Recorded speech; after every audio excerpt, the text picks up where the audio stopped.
Assalamualaikum warahmatullahi wabarakatuh. Perkenalkan, nama saya Laras Nurasya Asmara. Saya di sini akan sedikit menjelaskan tentang JKN. Jadi, JKN itu apa sih?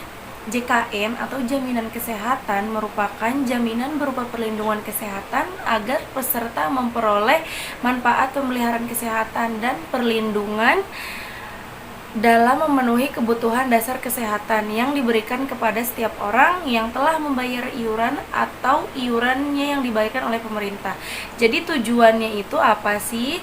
Tujuan jaminan kesehatan itu merupakan program pemerintah yang bertujuan untuk memberikan kepastian jaminan kesehatan yang menyeluruh bagi setiap rakyat Indonesia agar penduduk Indonesia dapat hidup sehat, produktif, dan sejahtera.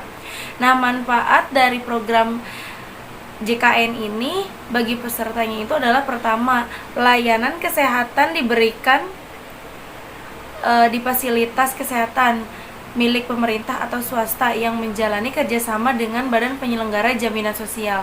Yang kedua itu, dalam keadaan darurat, pelayanan kesehatan dapat diberikan pada fasilitas kesehatan yang tidak menjalani kerjasama dengan badan penyelenggaraan jaminan sosial. Yang ketiga, badan penyelenggara jaminan sosial wajib memberikan kompensasi atau dapat berupa uang tunai untuk memenuhi kebutuhan fasilitas. Yang keempat ada layanan rawat inap di rumah sakit. Dan kelima, badan penyelenggara jaminan sosial menjamin obat-obatan dan bahan medis habis pakai dengan mempertimbangkan kebutuhan medik, ketersediaan, efektivitasnya, dan efisiensinya. Yang keenam, dalam pengembangan pelayanan kesehatan. Nah, jadi apa sih kita mempunyai keuntungan jaminan kesehatan nasional ini? Menjamin pelayanan kesehatan secara menyeluruh, mulai dari peningkatan kesehatan seperti promotif dan pencegahan sakit, pengobatan penyakit, dan pemulihan kesehatan, termasuk obat-obatan dan bahan medis habis pakainya juga. Prosedur pelayanan diberlakukan dalam peserta wajib memenuhinya. Mengapa setiap orang memerlukan jaminan kesehatan? Nah, jadi tidak semua orang itu memiliki jaminan kesehatan, dan bagi yang telah memiliki pun terdapat batasan manfaat, padahal sakit bisa datang kapan saja. Di samping itu, dapat pergeseran pola penyakit ke arah degeneratif kronis, misalnya darah tinggi, penyakit gula, kanker, hingga tahap penyakit komplikasi, misalnya kayak stroke, gagal ginjal, penyakit jantung, yang pengobatannya itu memerlukan jangka waktu yang lama, akibatnya membutuhkan biaya yang sangat besar, sehingga tidak terjangkau bagi sebagian besar kalangan masyarakat tertentu. Nah, solusinya itu dengan bergotong royong membayar iuran jaminan kesehatan bagi seluruh penduduk Indonesia, sehingga terjadi subsidi silang, yaitu satu orang yang sakit akan dibantu oleh beberapa orang yang sehat.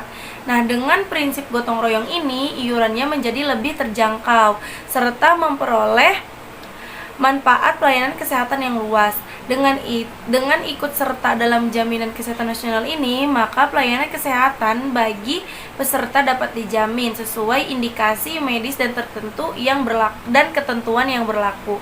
Nah, jenis-jenis JKN itu ada apa aja sih? Yang pertama ada BPJS, Badan Penyelenggara Jaminan Sosial. Yang kedua itu ada KIS, yaitu Kartu Indonesia Sehat.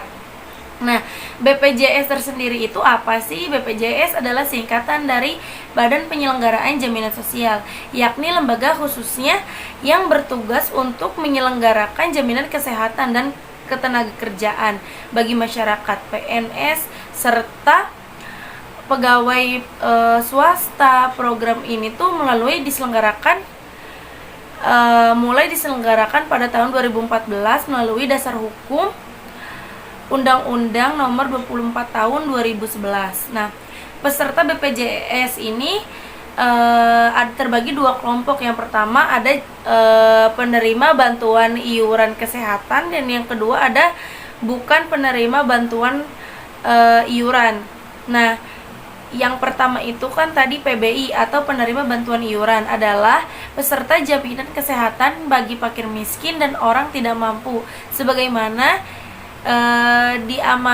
diamatkan dari Undang-Undang SJSN yang iurannya dibayari pemerintah sebagai peserta program jaminan kesehatan. Peserta PBI ini adalah fakir miskin yang ditetapkan oleh pemerintah dan diatur melalui peraturan pemerintah.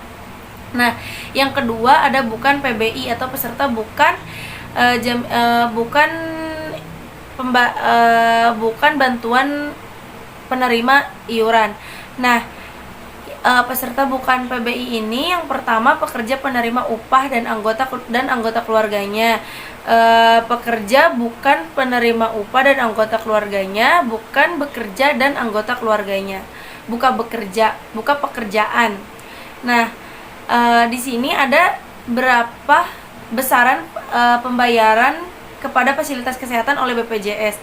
Nah, besaran pembayaran fasilitas ini berdasarkan kesepakatan BPJS Kesehatan dengan Asosiasi Fasilitas Kesehatan di wilayah tersebut dengan mengacu pada standar tarif yang ditetapkan oleh Menteri. Nah, bagaimana dengan sistem pembayaran BPJS ini? Nah, sistem pembayaran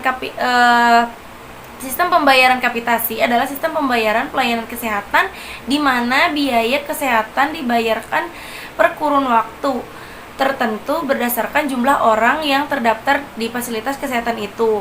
Nah, contohnya itu Puskesmas Sungai Buntu memiliki jumlah peserta BPJS Kesehatan yang terdaftar sebanyak 10.000 orang, di mana setiap orang terdaftar dibayarnya sekitar Rp6.000 per orangnya dan per bulan.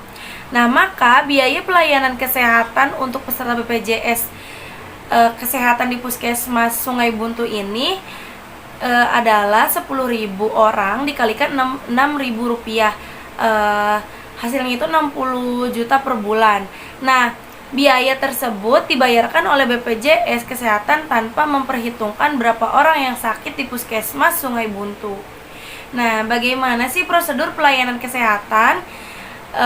Prosedur pelayanan kesehatan itu, apabila peserta sakit, maka akan dilayani terlebih dahulu di fasilitas kesehatan tingkat pertama seperti puskesmas, dokter klinik atau dokter praktek atau di klinik sesuai pilihan peserta yang terdapat dalam kartu EID JKN BPJS tersebut. Apabila diperlukan tindakan spesialis sesuai indikasi medis, akan dirujuk ke polispesialis di rumah sakit yang bekerja sama dengan BPJS Kesehatan, termasuk rawat inapnya juga. Nah, apabila dalam keadaan gawat darurat, peserta dapat langsung ke unit gawat darurat di rumah sakit tanpa melalui rujukan. Nah, mungkin itu aja penyuluhan materi dari saya. Cukup sekian. Wassalamualaikum warahmatullahi wabarakatuh.